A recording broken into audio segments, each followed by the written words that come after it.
Let's read some Winnie the Pooh. This book has a nice map of the forest where they went on their adventures.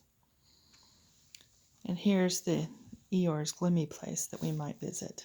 So there's many stories in this book and lots of great illustrations. There's the beginning in which we're introduced to Winnie the Pooh and some bees. But we're going to skip down to the fourth story in which Eeyore loses a tail and Pooh finds one. When you have a book that still has its cover, you can sometimes use it as a bookmark. So here's chapter 4, in which Eeyore loses a tail and Pooh finds one.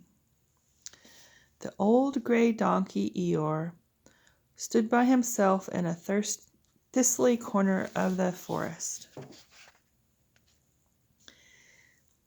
His front feet well apart, his head on one side, and thought about things. Sometimes he thought sadly to himself, "Why?"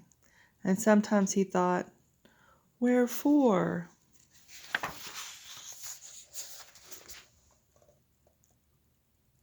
And sometimes he thought, "Inasmuch as which?"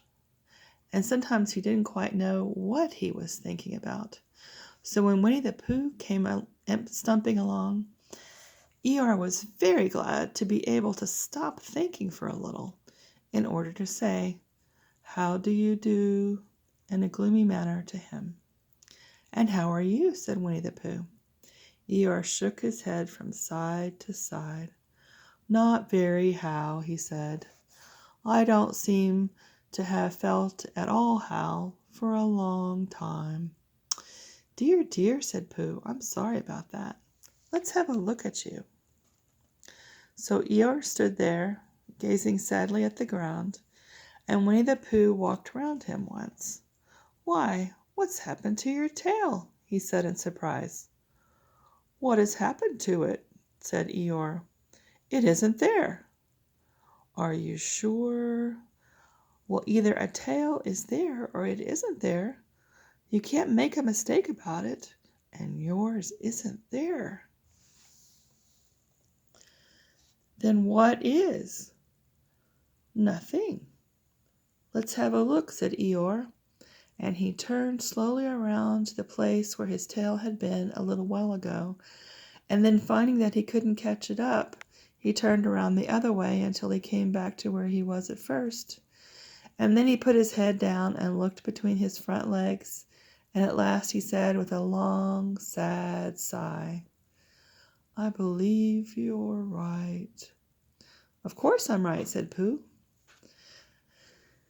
"That accounts for a good deal," said Eeyore gloomily. "It explains everything. No wonder." "You must have left it somewhere," said Winnie the Pooh. "Somebody must have taken it," said Eeyore. "How like them," he added after a long silence.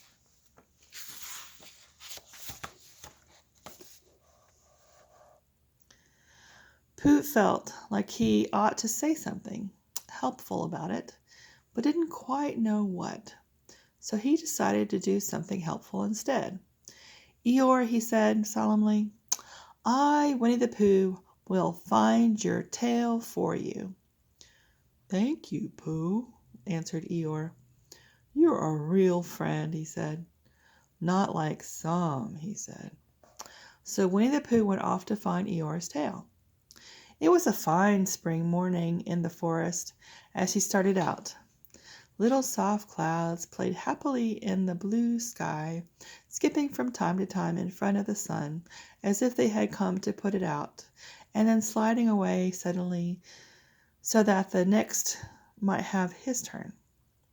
Through them and between them the sun shone bravely, and a copse which had worn its furs all the year round seemed old and dowdy now beside the new green lace which the beeches had put on so prettily.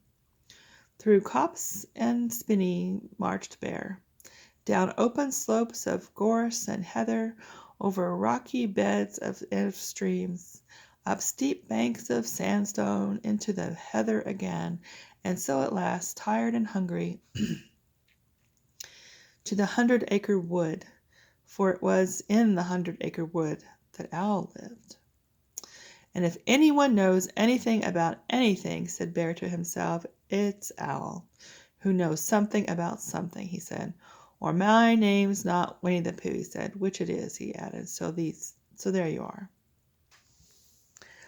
Owl lived in the Chestnuts, an old world residence of great charm, which was grander than anybody else's, or seemed so to Bear, because it had both a knocker and a bell pull. Underneath the knocker there was a notice which said, "Please ring if an answer is required." Underneath the bell pull there was a notice which said, "Please knock if an answer is not required."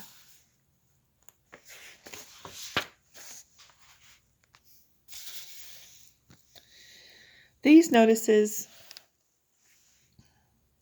had been written by Christopher Robin, who was the only one in the forest who could spell.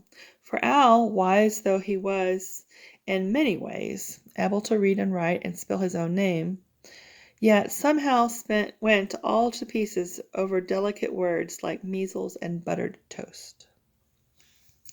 Winnie the Pooh read the two notices very carefully. First, from left to right, and afterwards, in case he had missed some of it, from right to left. And then, to be quite sure, he knocked and pulled the knocker. He pulled and knocked the bell rope, and he called out in a very loud voice, "Owl, I require an answer. It's Bear speaking." And the door opened, and Owl looked out. "Hello, Pooh," he said. "How's things?" "Terrible and sad," said Pooh, "because Eeyore, who is a friend of mine, has lost his tail, and he's moping about it. So could you very kindly tell me how to find it for him?"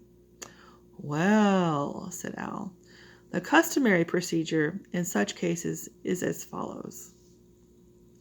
"What does customony proceed cake mean?" said Pooh. "For I'm a very little brain, and long words bother me." "It means the thing to do." "As long as it means that I don't mind," said Pooh humbly.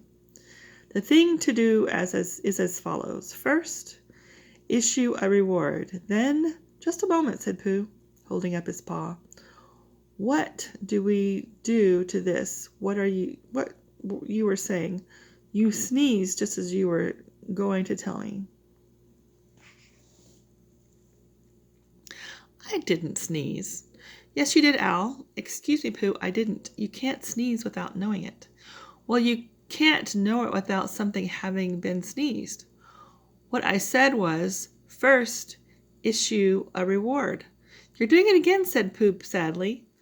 "A reward," said Owl very loudly. "We write a notice to say that we will give a large something to anybody who finds Eeyore's tail." I see, said Pooh, nodding his head. "Talking about large somethings," he went on dreamily. "I generally have a small something about this time in the morning," and he looked wistfully at the cupboard in the corner of Owl's parlor. "Just a mouthful of condensed milk or whatnot, with perhaps a lick of honey." "Well, then," said Owl, "we write out this notice, and we put it up all over the forest." "A lick of honey," murmured Bear to himself, or not, as the case may be, and he gave a deep sigh and tried very hard to listen to what Owl was saying. But Owl went on and on, using longer and longer words, until at last he came back to where he had started, and he explained that the person to write out this notice was Christopher Robin. "It was he who wrote the ones on my front door for me. Did you see them, Pooh?" For some time now Pooh had been saying yes and no in turn, even with his eyes shut, to all that Owl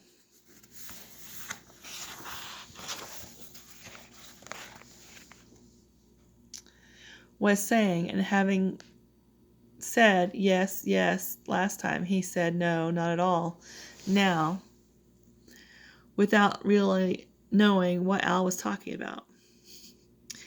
Didn't you see them? Said Al, a little surprised. Come and look at them now.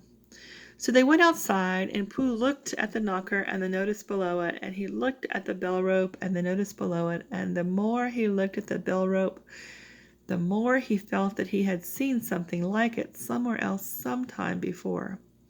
Handsome bell rope, isn't it? Said Al. Pooh nodded. It reminds me of something, he said, but I can't think what. Where did you get it? I just came across it in the forest. It was hanging over a bush, and I thought at first somebody lived there. So I rang it, and nothing happened. And then I rang it again very loudly, and it came off in my hand. And as nobody seemed to want it, I took it home, and... Owl, said Pooh solemnly, you made a mistake. Somebody did want it. Who?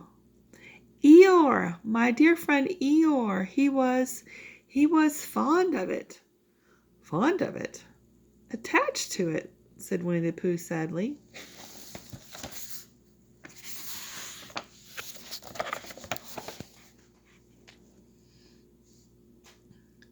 So with these words he unhooked it and carried it back to Eeyore, and when Christopher Robin had nailed it on in its right place again, Eeyore frisked about the forest, waving his tail so happily that Winnie the Pooh came over all funny and had to hurry home for a little snack of something to sustain him, and wiping his mouth half an hour afterwards, he sang to himself proudly, Who found the tail? I, said Pooh, at 1:45. Only it was 11:15, really. I find the tail.